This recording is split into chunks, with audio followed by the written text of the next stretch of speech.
जब तक चिड़िया ये देखती है कि मेरे बच्चों के पंख नहीं उगे, ये उड़ नहीं सकते, तब तक बेचारी स्वयं भूखी रह के दाना लाती है चोंच में और बोलो देखते खुद भूखी रह जाएगी। लेकिन जब वो चिड़िया देख लेती है कि अब ये उड़ने लगा, फुदकने लगा और अपनी चोंच से दाना उठा के, चिड़िया ने कहा जाओ बेटे अब छुट्टी हो। गाय भी बछड़े को दूध पिलाती रहती है, पर जब वो देख लेती कि अब ये घास खाने लगा, अब ये बड़ा हो गया, अब पास में आए तो लात मार जाओ। धर्मशास्त्र तुम्हारे हृदय को शुद्ध करने के साधन है, कर्तव्य तुम्हारे हृदय को शुद्ध बनाने के साधन है। और जब तुम्हारा हृदय शुद्ध हो गया, प्रेमा भक्ति जाग उठी या अद्वैत आत्मा का बोध हो चुका, बोले अब शास्त्र की मर्यादाएं तुम्हारे लिए जरूरी नहीं है, अब कर्तव्य तुम्हारे लिए जरूरी नहीं है, क्योंकि जो तुम्हारा परम कर्तव्य था उससे तुम जुड़ गए, एक हो गए। मानव जीवन का लक्ष्य तुमने प्राप्त कर लिया। अब बेटी बेटे पोते शादी ब्याह पालन पोषण ये सारे कर्तव्य तुमसे छूटे। लेकिन भावुकता में जल्दी नहीं छोड़ देना, जब तक वो दृढ़ ना हो जाए। क्या? जब तक वो एक व्यक्ति ब्रह्मचर्य का पालन करते रहे और गुरुदेव से कहते रहे मुझे ब्रह्मचर्य की दीक्षा दे दो, संकल्प करा, गुरुदेव ने कहा 6 महीने एक सैया पर शयन करो, हाँ, और विकार जागृत ना हो, तब तुम उसको संकल्प दिलाएं। और जब वो एक सैया पर हुए तो कुछ समय बाद विकार आ गए। गुरु ने कहा फिर अभी संकल्प नहीं, अभी थोड़ा और, अभी थोड़ा और। बस इसी तरह अगर हमारा आत्मबोध दृढ़ नहीं हुआ, क्या यदि प्रेमा भक्ति जागृत नहीं हुई, तो सहसा अपना धर्म कर्म छोड़ नहीं दे, अपने कर्तव्य का पालन भी छोड़ नहीं दे। एक समय ऐसा आ जाएगा जब ये धर्म कर्म और कर्तव्य अपने आप छूटे। प्राण अपने आप छूटे तो पाप नहीं लगता, और फांसी लगा के जहर खा के प्राण छोड़ोगे तो पाप लगेगा। अंदर वासना भरी पड़ी है, दुनिया को दिखाने के लिए पुजवाने के लिए कपड़े बदल लिए नहीं, ऊपर से बाबा जी हैं, अंदर से बाबू जी हैं, विषयों का चिंतन हो रहा, खतरनाक। जैसे ऊपर बने हो अंदर वैसे ही हो जाओ, और बहुत समय तक इसका परीक्षण कर लो, उसके बाद ठीक है। वृंदावन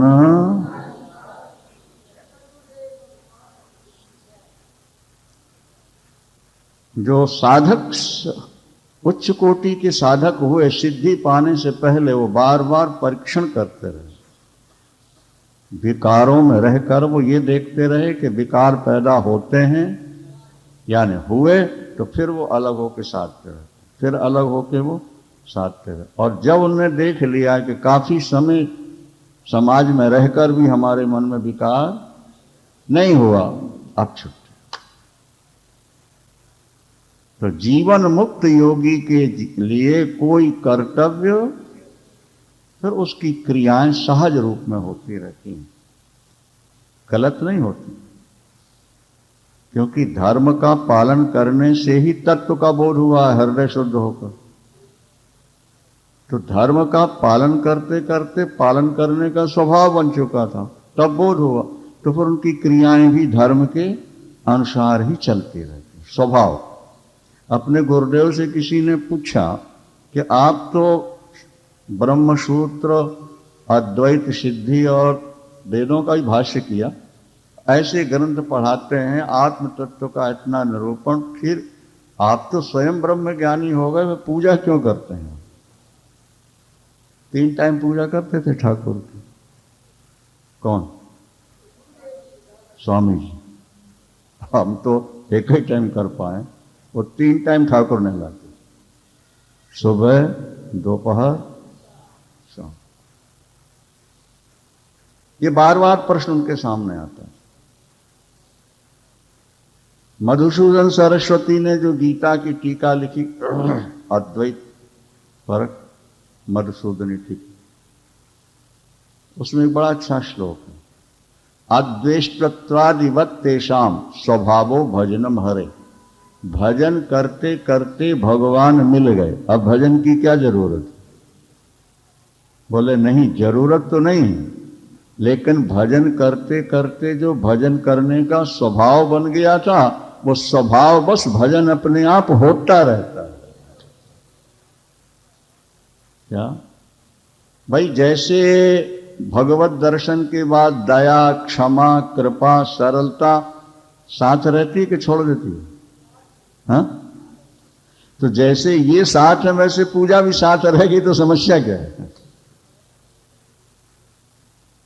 या तो भगवत दर्शन के बाद दया, कृपा, क्षमा, सरलता, सत्य, अहिंसा छोड़ जाए, तो स्वभाव से रहते हैं संत में। तो पूजन करते करते अगर बोध हुआ है, तो जब तक शरीर है, स्वभाव बना है, पूजा हो रहा, तो नुकसान क्या है? कोई गलत काम तो नहीं है ये स्वभाव। तो योगी कर्तव्य बुद्धि से कर्म नहीं करता, स्वभाव से कर्म होता है। इसलिए उसके कर्मों में कोई संस्कार नहीं बनते, उसका कोई फल नहीं होता है, वो अपनी जीवन मुक्ति का आनंद लेता रहता है। वृंदावन क्वा मोहा क्वचिवा विश्व क्वा तद्ध्यानम क्वा मुक्तता सर्व संकल्प सीमायाम विश्रांतस्य महात्मनः। महात्मा के सारे कर्म शांत हो गए, संपूर्ण कर्म उसको छोड़ चुके हैं। अब उसके अंदर कहां का मोह, कहां का संसार, कहां का ध्यान, कहां की मुक्ति, ये तो चीजें बहुत पीछे रह जाती। मुक्ति की जो कामना है ना, जब तक तुम्हें बंधन का अनुभव नहीं हो रहा हो, तो मुक्ति की कामना कैसे जागेगी? मुक्ति की कामना, इसका मतलब कि तुम बंधन में हो, नहीं समझे? जैसे आप बैठे हो, आप बंधन में हो कि मुक्त हो? तो अब मुक्त और मुक्त होने की क्या इच्छा करोगे? और बंधे हो तो मुक्ति की इच्छा करेंगे। तो जो साधक हैं वो तो मुक्ति की इच्छा करते हैं, पर जो मुक्त हो चुके हैं, जीवन मुक्त हो चुके, अब उनके अंदर मुक्ति की भी इच्छा नहीं रहेगी, पीछे रह गई ना। वो स्वरूप को प्राप्त कर अपनी मस्ती में मस्त रहे, मस्त अलमस्त रहते, रोटी लंगोटी, वो भी प्रारब्ध से। अब आजकल तो थोड़ा समय बदल गया, उसके अनुसार संतों का भी रहना सहना बदल गया। और नहीं तो प्राचीन काल में लोग अपने फटे पुराने कपड़े या कैंची के कटने के बाद, कपड़े बनाने के बाद जो कतरन बच जाती, वो झाड़ों पर लोग टांग देते। कुछ लोग नए कपड़े भी खरीद के झाड़ों पर, और संत लोग उनको उतार के गुदड़ी बना करके ओढ़ के गुजारा कर।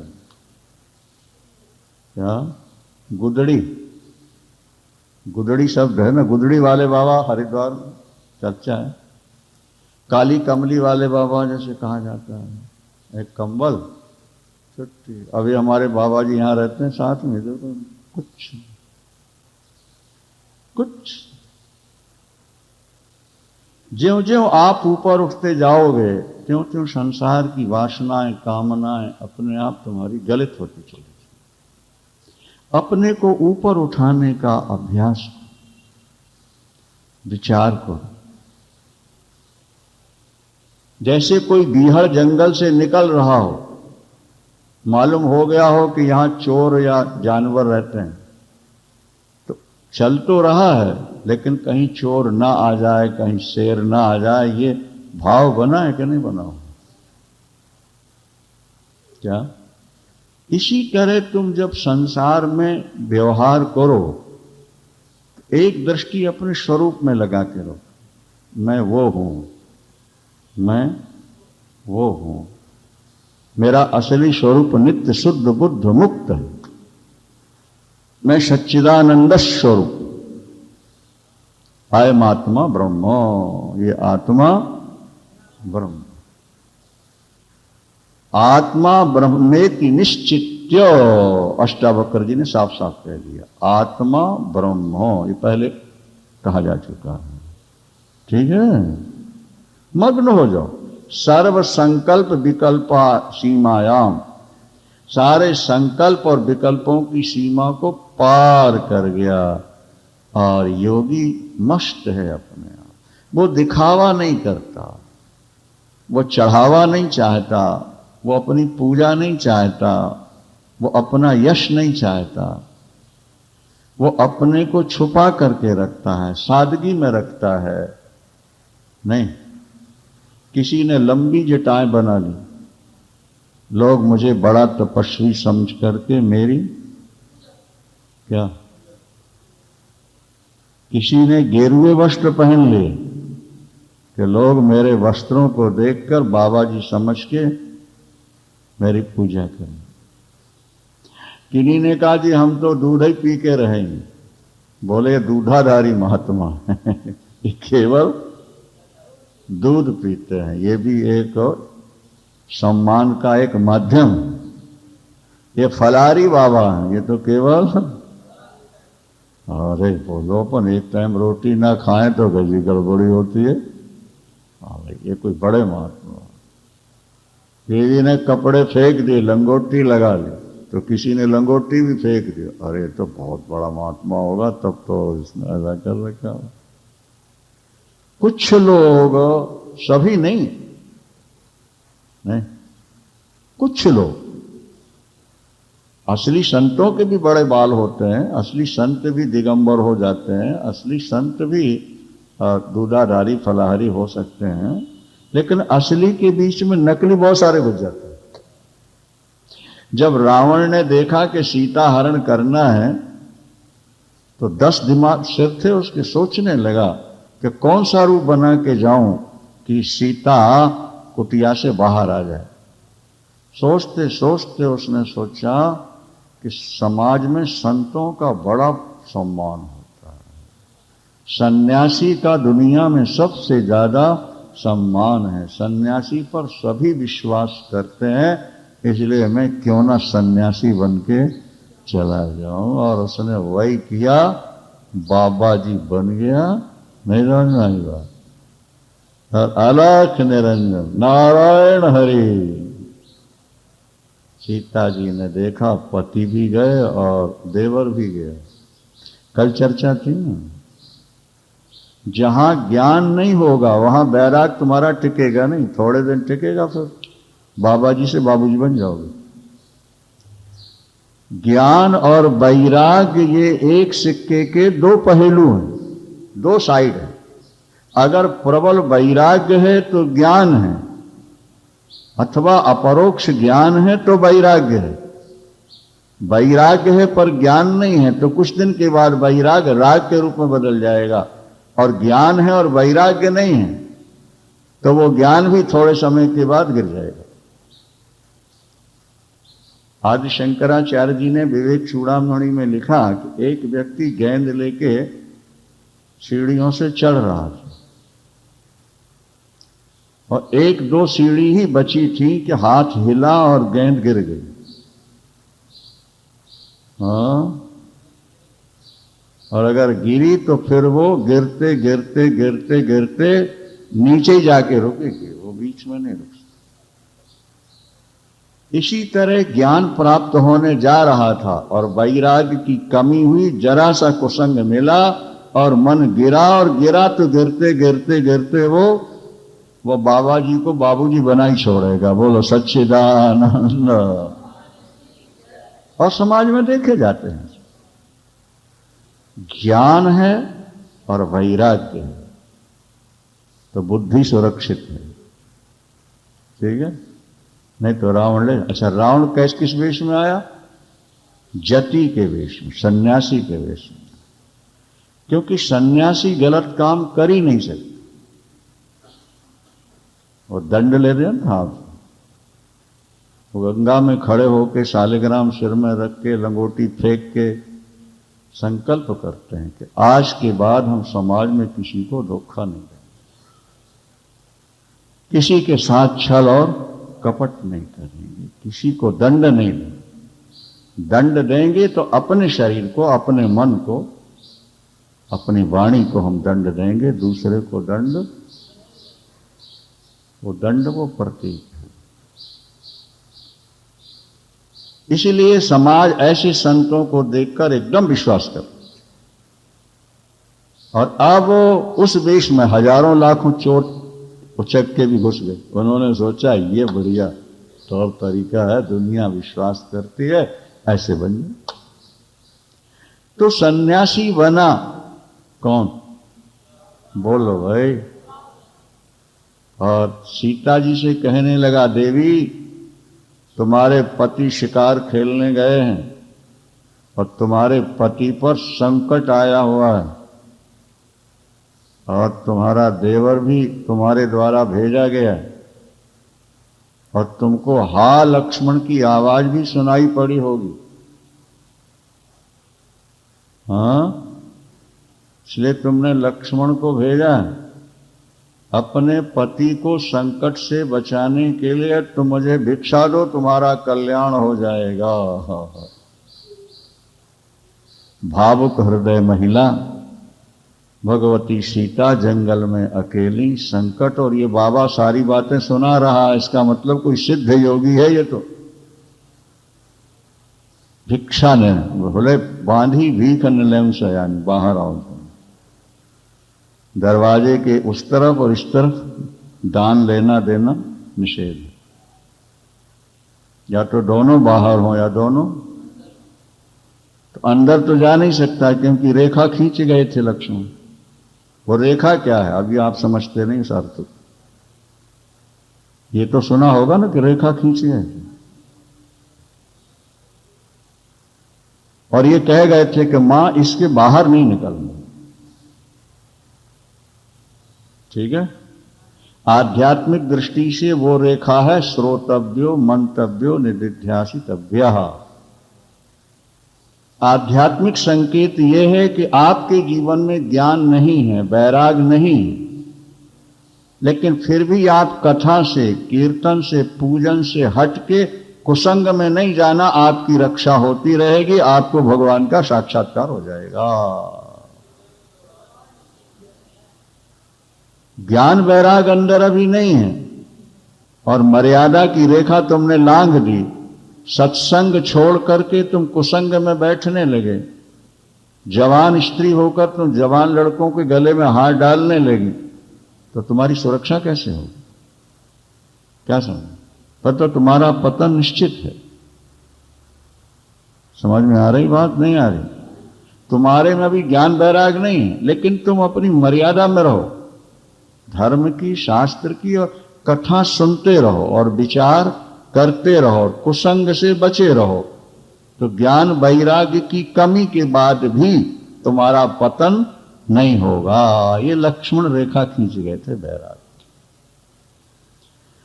लक्ष्मण ने रेखा खींची मतलब वैराग की रेखा खींच दी। वैराग की रेखा खींचने का मतलब कि अगर हमारा मन हमारे शरीर के अंदर ही रह करके भगवत चिंतन करता रहे तो कभी न कभी भगवान का साक्षात्कार हो जाएगा। और अगर वैराग की रेखा को लांघकर तुम राग के मंडल में चले गए, भूमि में चले गए, तो तुम्हारा पतन निश्चित हो जाए। फिर तुम्हारा पतन निश्चित है। इसलिए कुसंग से बचना। राम जी ने साफ कह दिया कि बारू भाल तात नरक करिबासा, दुष्ट संग जनि दे विधाता। हे परमात्मा, नरक दे दे पर दुष्ट का संग न दे, कुसंग न दे। उससे बच।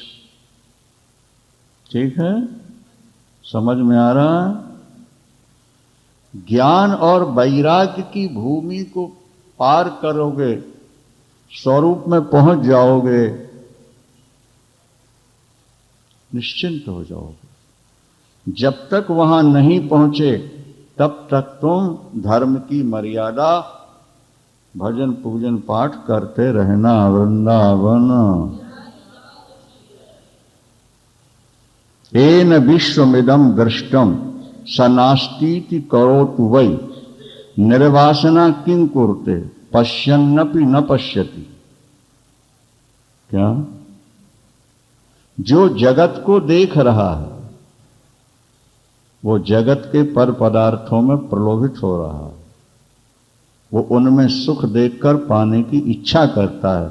जैसे सोने का मृग देखकर सीता जी ने पाने की इच्छा की, लेकिन जिसकी दृष्टि में जगत है ही नहीं,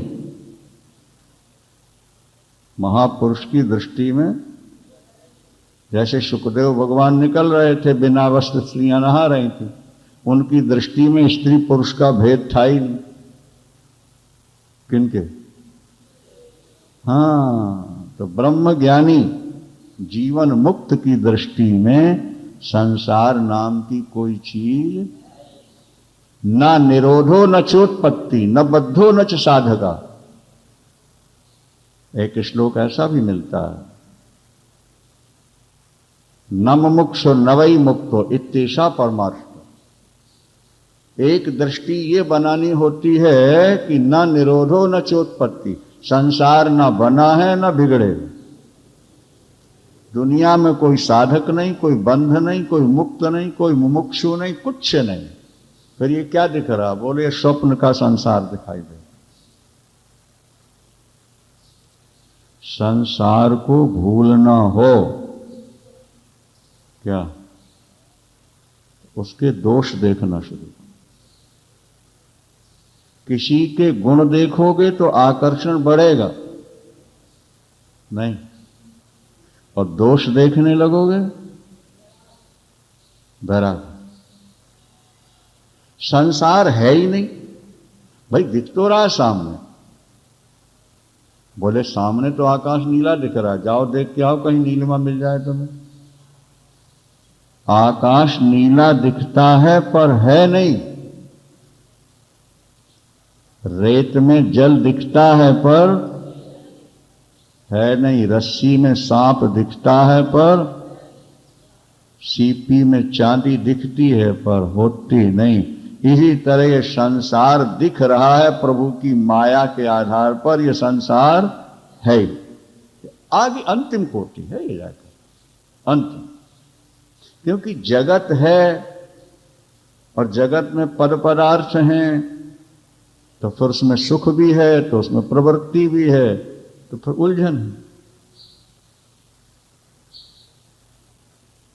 जिस गली में शराब बिकती है, मीट बिक रहा है,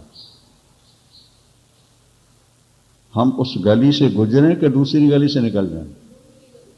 हाँ, अगर बार बार तुम वहां से गुजरते रहोगे ना तो कभी न कभी फंस जाओगे, रास्ते छोड़ दिए। संसार है अगर बुद्धि में बना है और संसार में सुख है और भोग है, तो मन कभी न कभी संसार के पदार्थों को पकड़ेगा। इसलिए उच्च दशा वो है जहां संसार नाम की कोई वस्तु है ही नहीं, स्वप्न है, स्वप्न। उमा कहो मैं अनुभव अपना, उमा कहो मैं सतोहारी भजन जगत सब सपना, सतोहारी। अरे भाई संसार न होता तो दिखता कैसे? तो बोले स्वप्न नहीं होता फिर भी दिखता है कि नहीं दिखता? बोलो। अच्छा, स्वप्न में खाना पीना, अपने प्रेमी से मिलना और ठीक वैसे ही अनुभव होना, ये सारा सारा होता है कि नहीं होता? बोलो।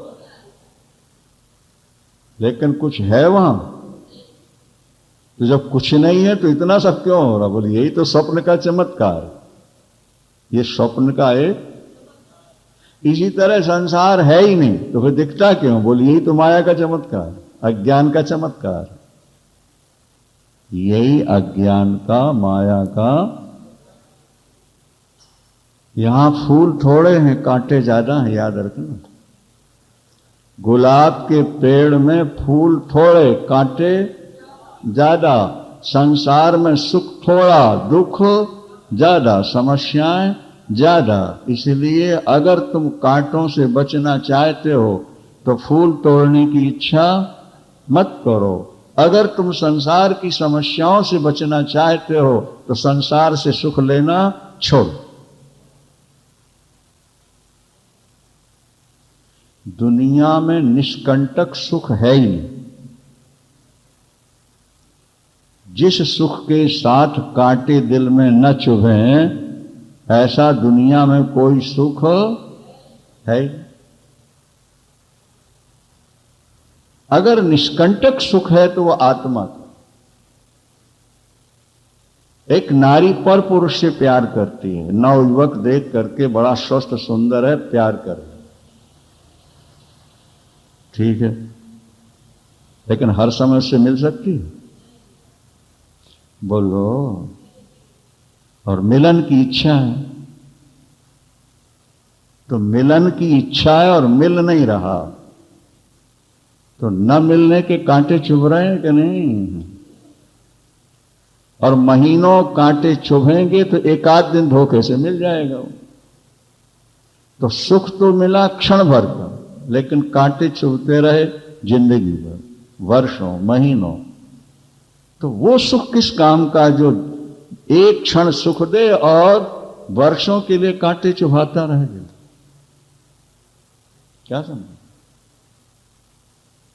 संसार में ऐसा कोई सुख नहीं जिसके साथ समस्याओं के कांटे न हो, है ही नहीं।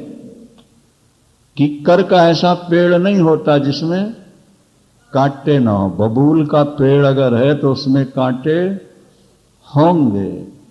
संसार का कोई सुख निष्कंटक नहीं है। और यही कारण है कि आज समाज का हर व्यक्ति परेशान।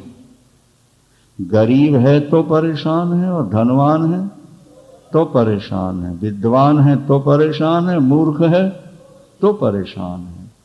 क्योंकि छोटे व्यक्तियों की छोटी इच्छा पूर्ण नहीं हो रही तो वो परेशान है, और बड़ों की बड़ी इच्छाएं पूरी नहीं हो रही वो परेशान है। धन सुख नहीं देता। पत्नी में अखंड आनंद नहीं है, पति में अखंड आनंद नहीं, क्षणिक सुख है। धन में क्षणिक सुख है, और जब ज्यादा धन आता है तो बीमारियां साथ ले आती हैं, अशांति साथ ले आता है, बेचैनी और समस्याएं धन साथ ले आता है। आप बबूल का पेड़ बो, किक्कर का पेड़ भुइजो भी दरवाजे में, और कहो कांटे नहीं हो, कांटे नहीं लगेंगे, नहीं हो सकता। इसलिए जो मनीषी, विद्वान, बुद्धिमान, समझदार है, उन्होंने संसार से मुंह मोड़े। अपने लक्षेश्वरासन जी महाराज कह रहे थे, बोले शादी की इच्छा ही नहीं हुई, बचपन से सत्संग किया और सुनते सुनते बस मन बन गया कि अब ईश्वर। अब 85 वर्ष के हो गए, दुख क्या है, तनाव और टेंशन क्या है, बोले पता ही नहीं। जो सुख नहीं चाहेगा उसे दुख नहीं मिलेगा, और जो सुख चाहेगा वो दुखों से क्या, जो सुख चाहेगा वो दुखों से बच ही नहीं सकता। अपेल सिद्धांत है, अकाट्य सिद्धांत है। आज मानो चाहे 1000 जन्म बाद मानो, मानना पड़ेगा। अगर तुम अखंड अनंत शांति चाहते हो तो। इसलिए कहा दृष्टो येनात्म विक्षेपो। हां, येन दृष्टम परम ब्रह्म सोहम ब्रह्मेति चिंतयेत किम चिंतयेत निश्चिंतो द्वितीयम यो न पश्यति। बहुत अच्छा श्लोक 16वां। येन दृष्टो पर ब्रह्म, जिसने पर ब्रह्म को देखा है और मैं ब्रह्म हूं, ऐसा चिंतन जिसका हो रहा है, वो व्यक्ति सदा निश्चिंत रहता है, क्योंकि उसकी दृष्टि में दूसरा कोई है ही। येन दृष्टम परम ब्रह्म, जिसके द्वारा परमात्मा देखा गया। और अहम ब्रह्म इति चिंतयेत, मैं ब्रह्म हूं, जिसका ये चिंतन बन चुका है, क्या वो निश्चिंत हो गया। अगर निश्चिंत होना है तो मैं ब्रह्म हूं, ये चिंतन अखंड बना रहना चाहिए। बोले जिसने दूसरे की सत्ता मानी नहीं, उसको चिंता कहां से होगी। वेद में लिखा है द्वितीयाद वही भयम भवति, दो में भय होता है, एक में भय नहीं। महिला अकेली घर में है, दरवाजे बंद हैं, अपना काम कर रही, अचानक अपनी छाया दिखी, उसको लगा कोई पुरुष खड़ा है, डर गई कि नहीं डरी। बोलो क्यों डरी हो। दूसरे का भान हो गया, अकेली है, दरवाजे बंद हैं, निश्चिंत है, काम कर रहे, और दूसरा है, ये जैसे ही भान हुआ वैसे भय होगा, चौंक गई, देखा अरे छाया। तो एक में भय नहीं है, दो में भय होता है। और हम आप दो में जी रहे हैं, इसलिए सदा भयभीत हो रहे हैं। यदि हम एक में जीना सीख लें तो भय नाम की कोई चीजें नहीं रहेंगी। येन चिंतयेत निश्चिंतो द्वितीयम यो न पश्यति, जो दूसरे को देखते ही नहीं, जानते ही नहीं, दूसरा कुछ है ही नहीं, एक आत्म तत्व ब्रह्म तत्व को छोड़, एक ब्रह्म को छोड़कर दूसरी कोई वस्तु है ही नहीं, सत्य ही नहीं, खत्म हो गई। तो चिंता का है कि भाई, चिंता तो तब होती है ना, ये मेरा बेटा है, ये मेरी बहू है, ये मेरा पोता है, ये मेरा मकान है, और इनके जीवन में समस्याएं आ रही हैं, इनकी नौकरी नहीं लग रही, इनका काम सेट नहीं हो रहा, और ये गरीब हो गए तो फिर क्या होगा, आगे इनके बाल बच्चों की शादियां कैसे, कितनी बातें दिमाग में आती हैं। तो भय और चिंता समा गई, नहीं समाई। और एक तत्व को छोड़ के दूसरा जो दिख रहा वो स्वप्न है ही नहीं। अरे बोले हैं तो ये पैदा किए, बोले जिसने पैदा किया होगा वो अपने आप संभालेगा, हमारे सोचने से कुछ बनता है क्या। हाँ, तुम श्रम करते हो, कोई काम करते हो, और जब सफलता मिल जाती है तो तुमको लगता है कि हमारे श्रम से सफलता मिल गई। हाँ, वो वस्तु तुम्हें मिलनी ही थी, ये संयोग की बात है। हाँ, कि तुमने श्रम किया और सफलता में। एक व्यक्ति ने कहा मैं श्रम नहीं करूंगा, और भाग्य में करोड़ रुपया लिखे थे, वो भजन करता रहा, बेटे ने लॉटरी लगाई, करोड़ रुपया की खुल गई, वृंदावन करोड़पति हो गया, नहीं हुआ, श्रम नहीं किया। आप कहते हो हम अपने परिश्रम से कर लेंगे, अरे भाई आप रोज दाढ़ी बनाने का श्रम कर रहे हो कि नहीं। हाँ, लेकिन सफलता मिली आज तक आपको। आपका श्रम आपके कार्य को सफल नहीं करता, आपके प्रारब्ध में जो लिखा है, आप उस समय कर्म कर बैठते हैं तो प्रारब्ध से कार्य सिद्ध हो गया, तुमने सोचा मैंने किया इसलिए हो। ये देवियां पतियों को डांटती रहती, जाओ ना, उनसे मिलो ना, ये करो ना, वो करो ना, घर ही में बैठे रहते हो, कैसे काम चलेगा। लेकिन जो महापुरुष होते हैं वो कहते हैं ठीक, जो होना है वो होगा। श्रम भी करो लेकिन चिंता नहीं। चिंता दो को लेके हो। अद्वैत में किम चिंतयेत निश्चिंतो हो, वो क्या चिंतन करेगा, तो निश्चिंत हो चुका है। क्योंकि द्वितीयम यो न पश्यति, यह शब्द बहुत अच्छा है। द्वितीयम यो, जो दो को देखा ही नहीं रहा उसे चिंता कहां से। तुम परिवार को देख रहे हो इसलिए परिवार की चिंता है, देखो ही नहीं, है ही नहीं, निश्चिंत हो जाओ। दृष्टो येनात्म विक्षेपो, दृष्टो येनात्म विक्षेपो निरोधम कुर्ते त्वशौ ओदारस्तु न विक्षिप्ता साध्य भावात करोति किम।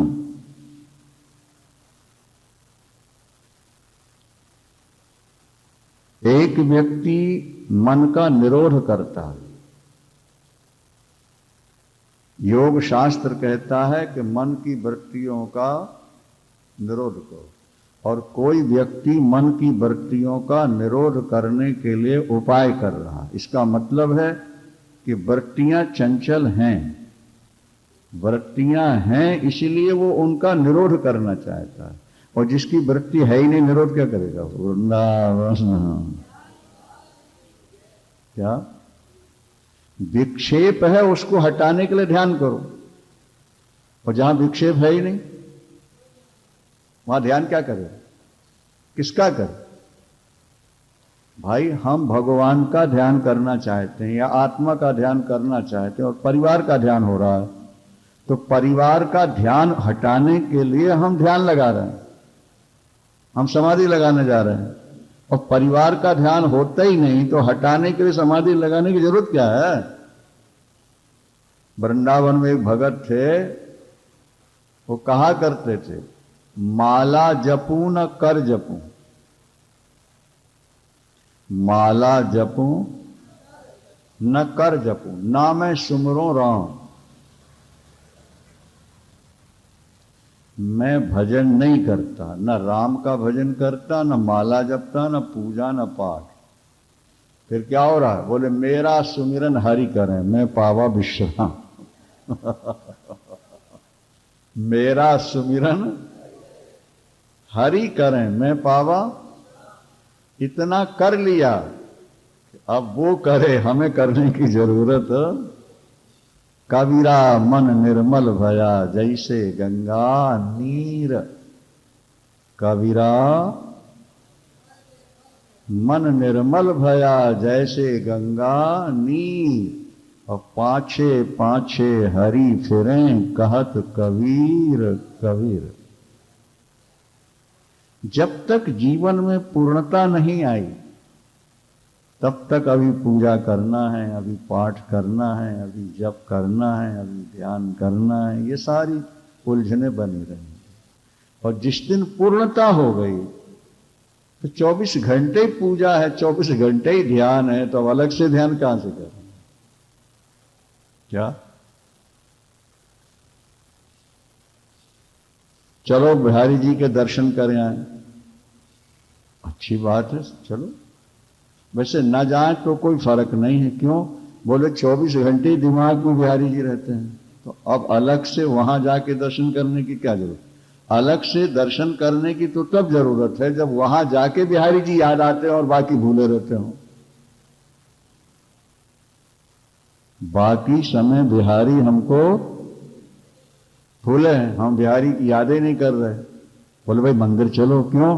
बोले मंदिर जाएंगे तो मन अंदर आएगा तो बिहारी जी का ध्यान बन जाएगा, इसलिए चलो। लेकिन जिसका मन सदा अंदर है, सदा बिहारी का चिंतन कर रहा है, उसको मंदिर तक जाने की आवश्यकता नहीं, क्योंकि उसका मन ही मंदिर हो चुका है। 24 घंटे मंदिर में रहता है, 24 घंटे चिंतन कर रहा है। सुबह उठे तो घूमते हुए चिंतन, संध्या में बैठे चिंतन, और कथा कर रहे हैं। बोलो और प्रसाद पा रहे हैं, चिंतन, और उसी का चिंतन करके सोए और उठे तो फिर कथा उसी का चिंतन, फिर संध्या में उसका चिंतन। अब अलग से चिंतन के लिए कोई जो जगह समय रह गया, चीज रह गई, ठीक है टाइम है, चलो दर्शन करें। नहीं तो दिल के आईने में है तस्वीरें यार की,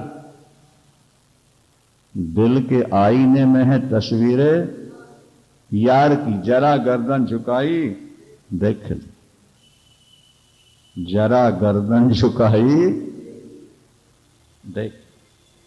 दिल के आईने में है तस्वीर यार की, जरा गर्दन झुकाई। जब सदा हम उसके चिंतन में डूबे हुए हैं फिर क्या हो। एक श्लोक बहुत बढ़िया है, एक भक्त भगवान के मंदिर में जाके भगवान से क्षमा मांगता है कि मुझसे 3 अपराध हुए, मुझे क्षमा कर दो प्रभु।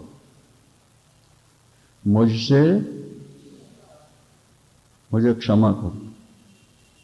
पहला अपराध क्या हुआ? बोले घर से चल के यहां तक आया मंदिर, ये अपराध हो गया। ये क्या अपराध हुआ? इसका मतलब कि मैंने आपको व्यापक नहीं समझा, एक समय जगह समझा, इसलिए वहां से चल के यहां आया। तो आपकी व्यापकता का खंडन हो गया मेरे द्वारा, इसलिए इस अपराध को। और आप वाणी के विषय नहीं हो और मैं वाणी से आपकी स्तुति कर रहा हूं, इस अपराध को भी मेरे, और आज के बाद प्रणाम नहीं कर सकूंगा क्योंकि ऊपर जाना है, ये भी अपराध मेरा, क्षमा कर देना स्वरूप में। ये ऊंची क्लास की बातें हैं सब। एक बच्चा मिडिल में है और उसे एमए की तारीफ की गई, एमए क्लास के मैटर की, और वो मिडिल से एकदम छलांग मार के एमए क्लास ज्वाइन करना चाहेगा तो गिर जाएगा, भ्रष्ट हो जाएगा। एमए बीएड करने के बाद, एमएससी करने के बाद, एमएड करने के बाद नौकरी मिलती है और इतने रुपए मिलते हैं, तो प्राइमरी से छलांग मार के एमए की क्लास ज्वाइन कर लें, गिर जाओ। वहां तक पहुंचना, जो पहुंच गए हैं वो तो पहुंच गए, पर जो अभी नहीं पहुंचे, पहुंचने के लिए वो अपना अभ्यास बढ़ाएं और ऐसा बढ़ा लें कि अंत में उस स्थिति में पहुंच जाएं। सच्चिदानंद। ठीक है। दृष्टो एनात्म विक्षेपो निरोधम कुरते त्वशो।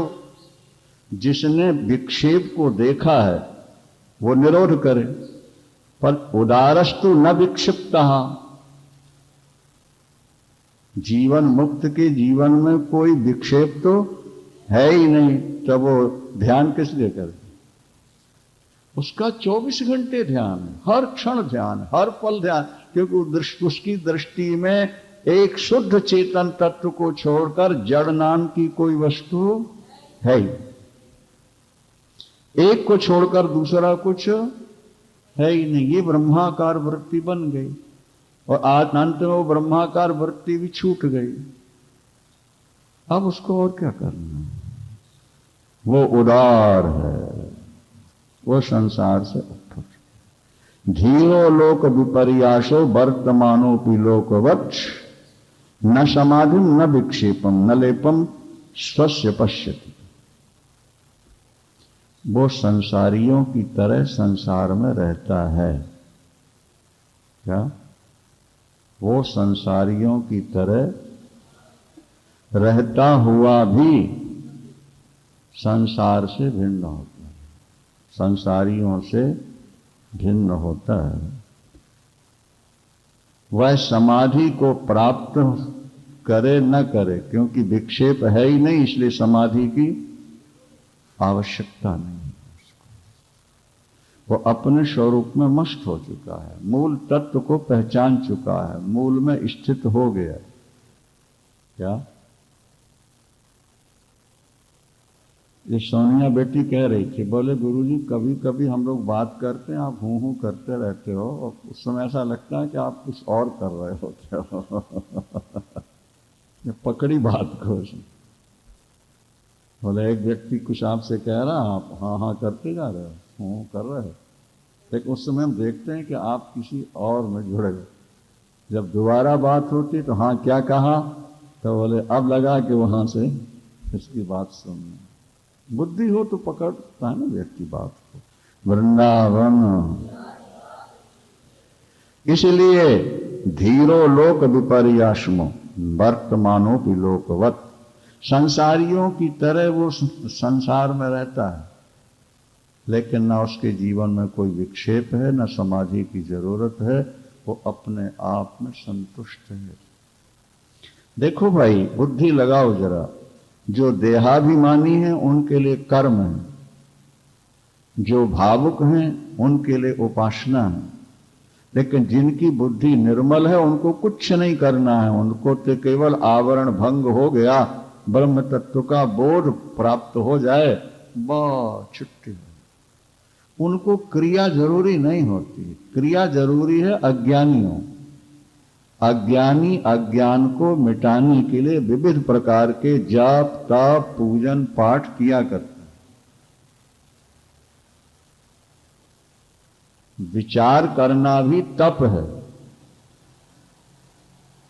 ज्ञानियों का जो विचार चलता है ना आपस में, वही उनका, और वो सबसे बड़ा तप है।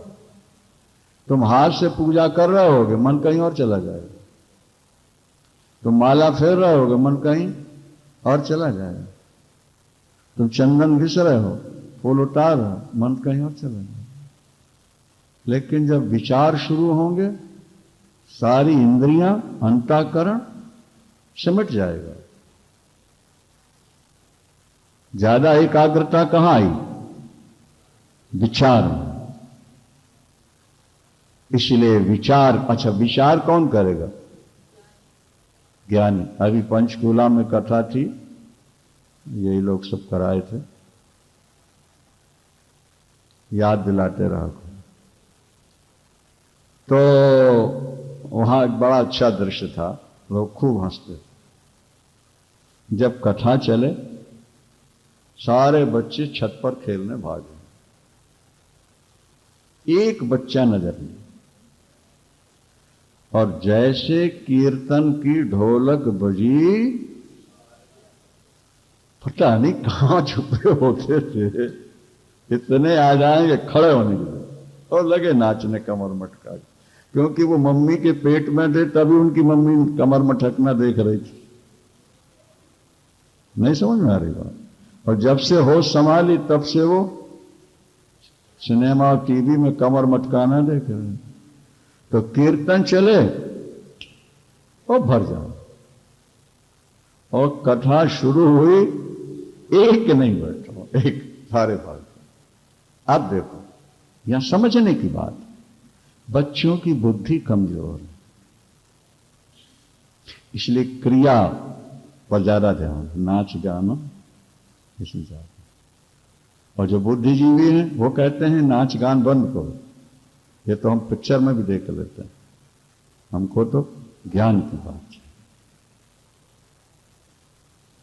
जैसे जैसे आपकी बुद्धि निर्मल होती जाएगी, वैसे वैसे सूक्ष्म बात को पकड़ती चली जाएगी, और शरीर आपका शून्य होता जाएगा, और संसार भूलता जाएगा। बुद्धि का बड़ा चमत्कार। और इसीलिए भगवान से प्रार्थना की जाती है कि प्रभु हमारी बुद्धि बढ़ा दो, बुद्धिम यान प्रचोदया। क्या? हमारी बुद्धि को निर्मल बना के ईश्वर से जोड़ दो। संसार में धनवान बहुत मिलेंगे, रूपवान भी बहुत मिलेंगे, बलवान भी बहुत मिलेंगे, लेकिन विद्वान बहुत थोड़े हैं। सामान्य बुद्धि तो भगवान कुकर शूकर पशु पक्षियों को भी दे देते हैं। अपने यहाँ बंसल जी, योगेश बंसल जी के यहाँ वो झाड़ लगे ना उनके फार्म हाउस में, उसमें चिड़ियां घोंसला बनाती हैं, लटकता हुआ घोंसला। देखा है आप लोगों ने? बाहर भी देखा हो। और उसमें कितनी कारीगरी है, और वो कैसा एयर कंडीशन बनाते हैं, क्या जानते? न हवा का प्रभाव, न गर्मी का प्रभाव, न वर्षा का प्रभाव, न कुछ चिड़िया। बच्चे को सुरक्षित रखने के लिए बुद्धि है कि नहीं? ये देवियों, तुम क्रूसिया से स्वेटर बना सकती हो, लेकिन वैसा नहीं बना सकती। तुम्हारी बुद्धि से भी आगे बढ़, कैसे पतले पतले रेशे लाती हैं, और फिर उसको, और कैसा अंदर मुलायम गद्दा जैसा, फिर अंडा। तो बच्चों को पालने की बुद्धि तो भगवान ने पशु पक्षियों को भी दे रखी है। आप बच्चे पाल रहे हो, पैसा कमा रहे हो और सोच रहे हो बड़े बुद्धिमान हो, ये तो बुद्धि वहीं तक है जो पशु पक्षियों की। बुद्धि तब तुम्हारी सही है जब उसको पकड़ने। अब ये सिंगला जी को देखो ना, जवानी है, भगवान ने पैसा भी काफी दे दिया है, पत्नी भी ठीक ही ठाक है, बच्चे भी अच्छे हैं, नहीं?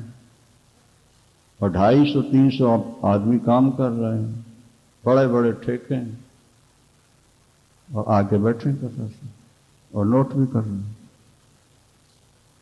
और भी कई धनवान हमसे जुड़े हैं जो नोट दे देते हैं, दिमाग नहीं लगाते। क्या? एक शादीलाल हैं, वो दिमाग लगाते हैं, नोट भी देते हैं।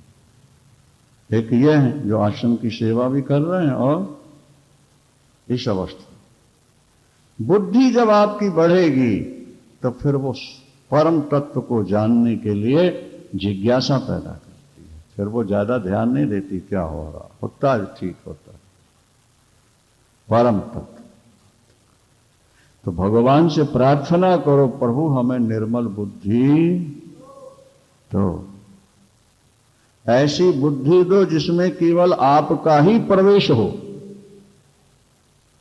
ऐसी बुद्धि दो जिसमें केवल, हे ठाकुर आपने हजारों प्रकार के पेड़ बनाए, पत्ते बनाए, सब गीले होते हैं, वो कौन सा मटेरियल है कमल के पत्ते में जो आपने लगाया कि वो जल में रहता हुआ भी जल से गीला नहीं होता?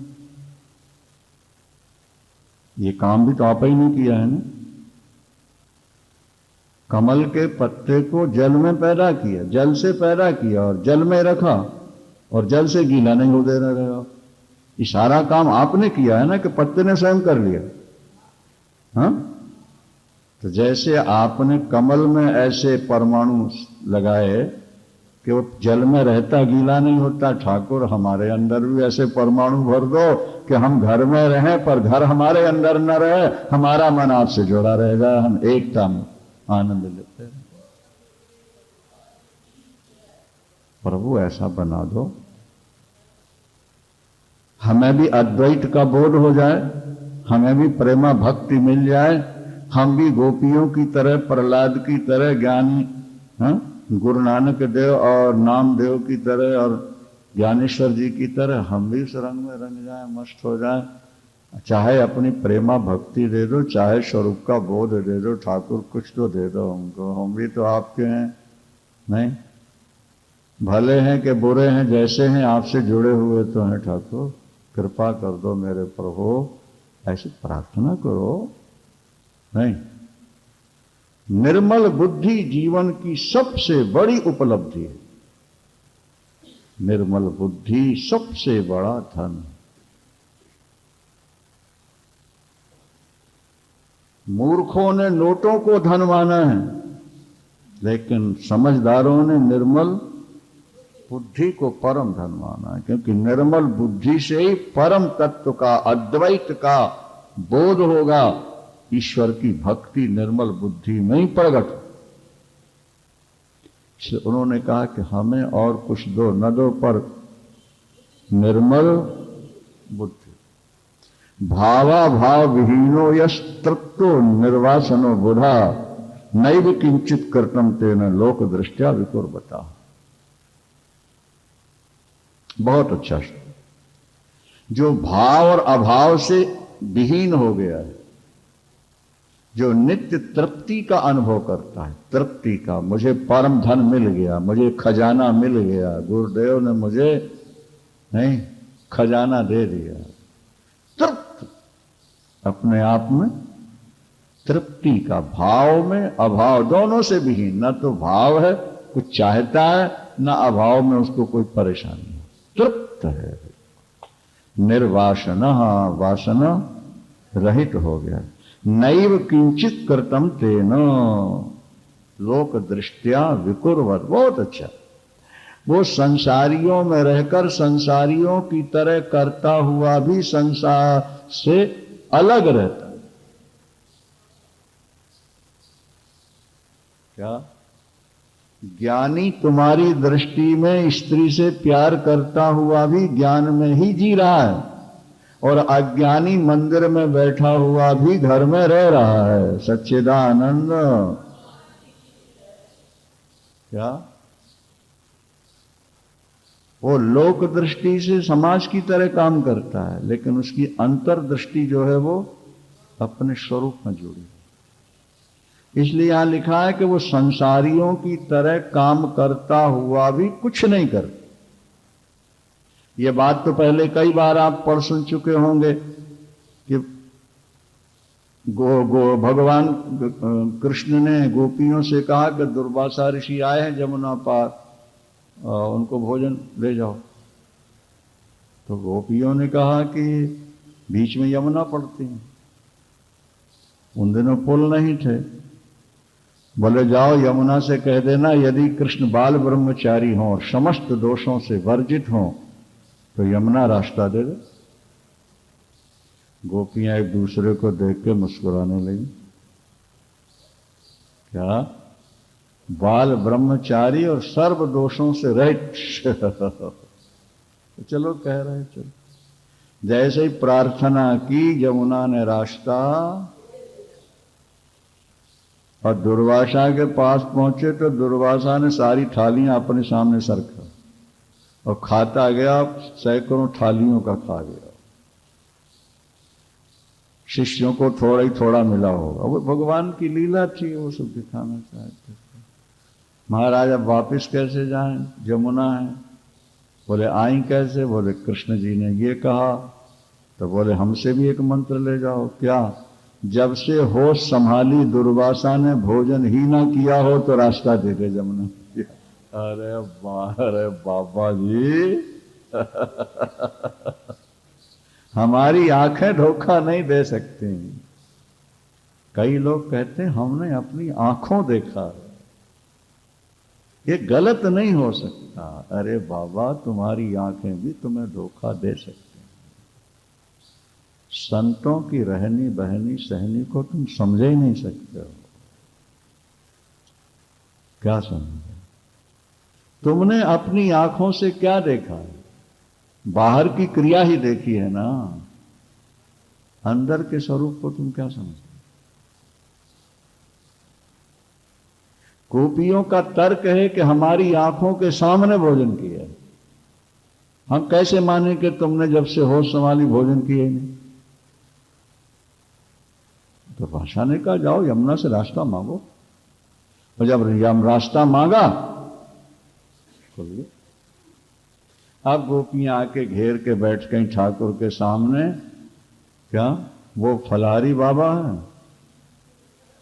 क्या? और आप बाल ब्रह्मचारी, सब दोषों से। हमें समझाओ भी तो। हम नारी जाति इतनी पढ़ी लिखी नहीं है कि सब समझ।